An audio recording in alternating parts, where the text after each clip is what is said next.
हैं, क्योंकि हमें जो है पूरा महीना हो गया है, मेरा आप देख रहे हो गला भी बैठ गया है, पूरा 1 महीना हो गया, हमें घर घर जाके जागृति कर रहे हैं, अपने महापुरुषों के बारे में बता रहे हैं, बाबा साहब के लिखे हुए संविधान के बारे में। अच्छा, आप घर घर जाती हैं? हम घर घर जा रहे हैं। आजकल हमारा डेली का 1 महीना हो गया।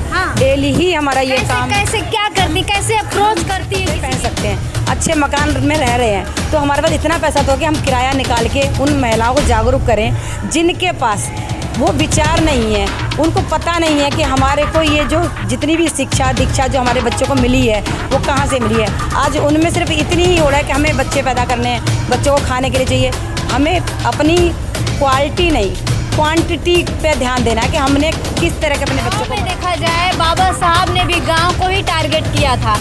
गांव में आज बहुत ज़्यादा ज़रूरत है कि कोई हो जो जागरूक करे, क्योंकि महिलाएं अंधविश्वास में ज़्यादा जा रही हैं। शिव गुरु चर्चा और ईसा मसीह ये तमाम चीज़ें हावी हो रही हैं। तो आप जैसी जागरूक महिलाएं केवल शहरों में ही जागरूकता फैलाएंगी या फिर गाँव में भी जाएंगी?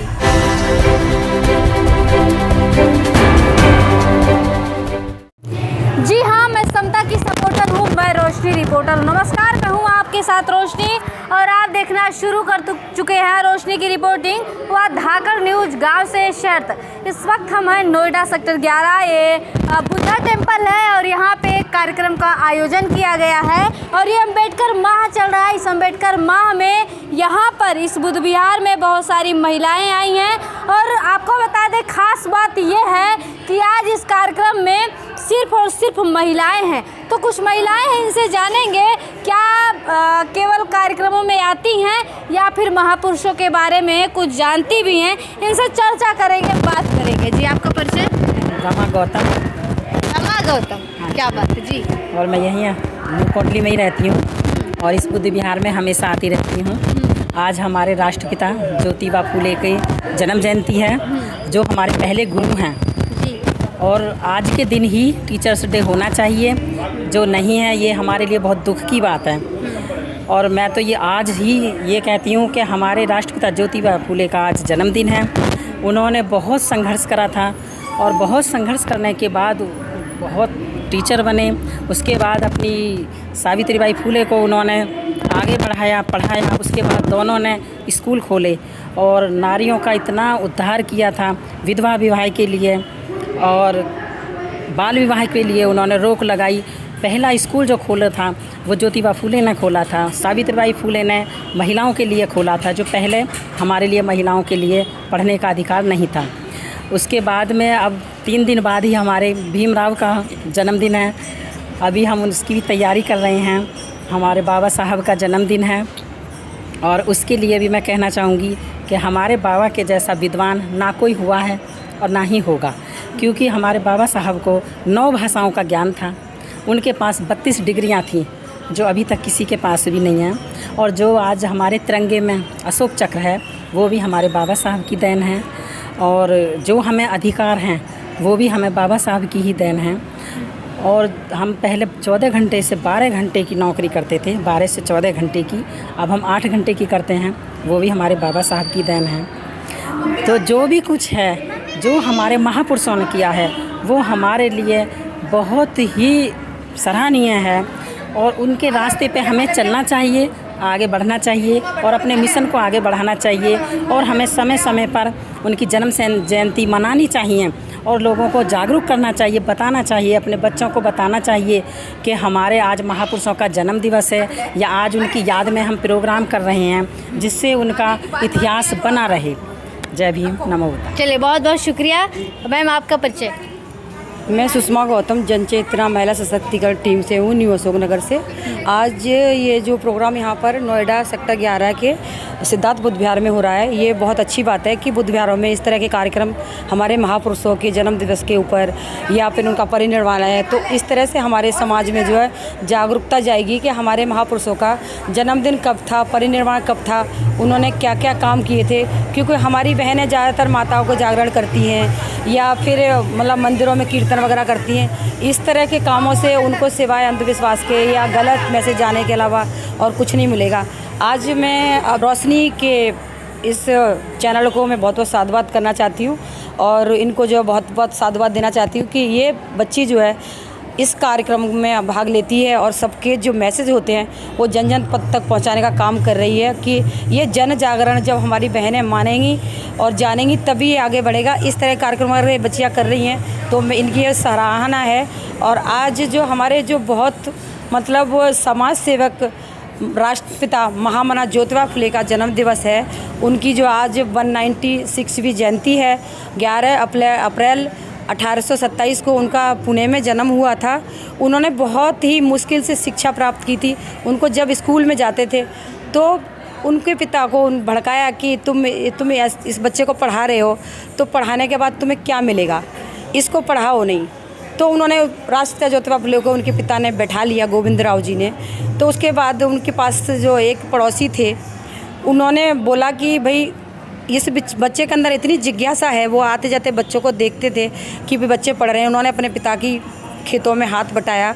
हाथ बटाने के साथ साथ उन्होंने जो ये शिक्षा प्राप्त की और दोबारा से उनको जो है रीएडमिशन कराया और उन्हें जो है आगे शिक्षा प्राप्त करने का मौका मिला। अच्छा, एक चीज़ है कि जिस प्रकार जो रूढ़िवादी परंपराएं थी और इतना छुआछूत था, महिलाएं घर से बाहर नहीं निकल पाती थी, इस माहौल में भी एक अलग शिक्षा की अलग जगाई और परिवर्तन की लहर चलाई दोनों ने। महामना ज्योतिबा फूले ने भी और सावित्रीबाई फूले ने भी, दोनों दंपति ने मिलकर एक अलग जगाई। तो आज की महिलाएं उनकी अपेक्षा क्या कर रही हैं, क्या कहेंगी इस पर? मैं जो महिलाएं जागरूक हैं वो तो आज अलग जगाने का काम कर रही हैं, शिक्षा को बताने का काम कर रही हैं। क्योंकि हमें जो है पूरा महीना हो गया है, मेरा आप देख रहे हो गला भी बैठ गया है, पूरा 1 महीना हो गया। हमें घर घर जाके जागृति कर रहे हैं, अपने महापुरुषों के बारे में बता रहे हैं, बाबा साहब के लिखे हुए संविधान के बारे में। अच्छा, आप घर घर जाती हैं? हाँ, हम घर घर जा रहे हैं। आजकल हमारा डेली का 1 महीना हो गया। हाँ। डेली ही हमारा ये काम। कैसे क्या करती, कैसे अप्रोच करती हैं किसी के घर? हम जो है पहले जाते हैं वहाँ पर तो सभी महिलाओं से कहते हैं कि आप अपने महापुरुषों को जानिए। आपको मंदिर में जाने से कुछ नहीं मिलेगा, आपको जो भी मिला है हमारे महापुरुषों ने दिया है। राष्ट्रपिता ज्योतिबा फुले ने कितने संघर्ष करने के बाद हमारे लिए स्कूल खोले, उसके बाद हमें शिक्षा प्राप्त हुई है। राष्ट्रमाता ज्योतिबा फुले ने कितने ईंट पत्थर कीचड़ इतने सारे अपमान झेले, तब जाके हमें शिक्षा मिली है। अच्छा, एक चीज़, जो शहर है, शहरों में कहीं ना कहीं आए दिन प्रोग्राम्स होते रहते हैं। अम्बेडकर माह में भी पूरे प्रोग्राम होते रहेंगे, लेकिन वही दूसरी तरफ गांव में देखा जाए, बाबा साहब ने भी गांव को ही टारगेट किया था।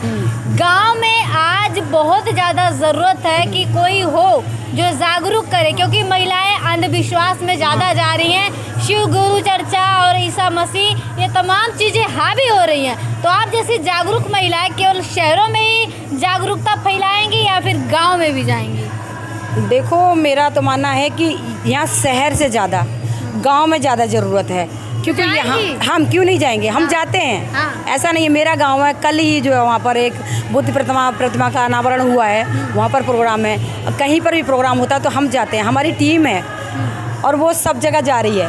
कोई टीम जाती है तो पैसे भी लेती है ना? हम पैसे नहीं लेते। हाँ। हमने आज तक किसी से पैसे नहीं लिए। हाँ। और ये आप पूछ सकते हैं किसी से भी कि महिला सशक्तिकरण की टीम है। हाँ। और हमारी जो है एक पिलखुआ की टीम है, वो किसी से पैसे नहीं लेती कि हम पैसे लेके काम करते। ये सब काम अगर करेंगे तो बाबा साहब ने कहा था कि अपना 20वां हिस्सा जो सैलरी का है वो आप दो। हमारे पास चलो सैलरी नहीं है, हम। अच्छा, आप जो है पे बैक टू सोसाइटी यही कर रही है कि हाँ। लोगों को जाकर हाँ। घर घर जाकर एक से अलग जगह रही है जागरूकता की। अगर हम मान लो हमारे महिलाओं के पास जरूरी नहीं है पैसा, लेकिन हमारे पास उतना पैसा जब हम अच्छे कपड़े पहन सकते हैं, अच्छे मकान में रह रहे हैं, तो हमारे पास इतना पैसा तो कि हम किराया निकाल के उन महिलाओं को जागरूक करें जिनके पास वो विचार नहीं है, उनको पता नहीं है कि हमारे को ये जो जितनी भी शिक्षा दीक्षा जो हमारे बच्चों को मिली है वो कहाँ से मिली है। आज उनमें सिर्फ इतनी ही हो रहा है कि हमें बच्चे पैदा करने हैं, बच्चों को खाने के लिए चाहिए। हमें अपनी क्वालिटी नहीं क्वांटिटी पे ध्यान देना है कि हमने किस तरह के अपने बच्चों को पढ़ाना है। एक चीज़ मैं यहाँ पे कहना चाहूँगी, उन्हें जो लोग समाज में जाते हैं सम्मेलन के नाम पे, कार्यक्रम के नाम पे खूब चंदा उगाही धन उगाही करते हैं और इस नाम पे करते हैं कि महापुरुषों के कार्यक्रम को करवा रहे हैं उनका, लेकिन वही दूसरी तरफ ये जो सशक्तिकरण की महिलाएं आपको दिख रही हैं सफ़ेद वस्त्र में, ये लोग जाती है, घर घर जाती है, गांव में जाती है, जहां से सच में जागरूकता आनी, जहां बाबा साहब ने जिसको केंद्रित किया था, और ये कन्वेंस तक नहीं लेती हैं। सीखने की ज़रूरत है अनुकरण करने की ज़रूरत है और ये चीज़ें ज़्यादा होनी चाहिए और जब ये चीज़ें होंगी तभी जाके अलग जलेगी। अच्छा, जो महिलाएं आपको देख रही हैं और वो महिलाएं आपको यहाँ से दूर बुलाना चाहें, अपने ज़िले में अपने गांव में बुलाना चाहें तो उनको क्या कहेंगी? मैं ये कहूँगा आप ज़रूर बुलाइए। आप अगर कॉन्टेक्ट करेंगी हम कॉन्टेक्ट, मेरा नंबर है यहाँ पर जो है 9667614192। इस नंबर पर कॉल करेंगी और हमारी टीम का मैं अपनी, अगर इस नंबर पर कॉल करेंगे तो मेरी टीम का नंबर है, मैं उनका भी नंबर दे दूँगी। तो अगर आप कॉल करेंगे तो हम ज़रूर आएंगे। हमारा काम ही है कि हमारा पुरुषों को जागरूक करने का कोई मतलब नहीं, क्योंकि हमारा मतलब है, बाबा साहब ने कहा था कि जिस समाज की महिला पढ़ी लिखी होगी, सशक्त बन जाएगी, वो समाज स्वतः ही आगे बढ़ेगा। तो हमारा काम सिर्फ ये है कि हमें अपनी बहनों को जगाना है, क्योंकि ज़्यादातर अंधविश्वास जितना भी फैलता है वो हमारी महिलाएं, क्योंकि जितना भी पूजा पाठ करती हैं तो हमारी महिलाएं। और महिलाओं को मैं ये कहना चाहूँगी कि हमारी जो बहनें हैं जितनी पूजा पाठ में हैं, वो अगर यदि वो बाबा साहब के मिशन में आ जाती हैं तो वो पूर्ण तरीके से आ जाती हैं। उनको समझ में आ जाता है कि हमें जाना कहाँ है, उनको पता नहीं है। इसलिए मैं कहूँगी कि वो अज्ञान बस जो जा रही हैं मंदिरों में या देवियों को पूज रही हैं, उनको नहीं पता कि हमें किसने, उनको आज तक यही लग रहा है कि हमें भगवान ने दिया है।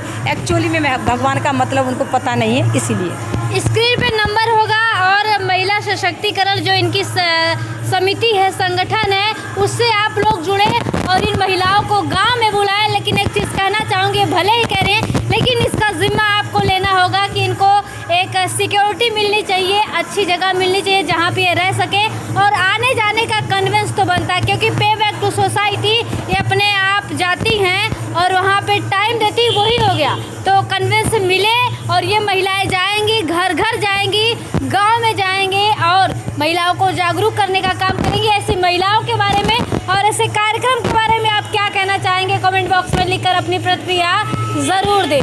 शुक्रिया।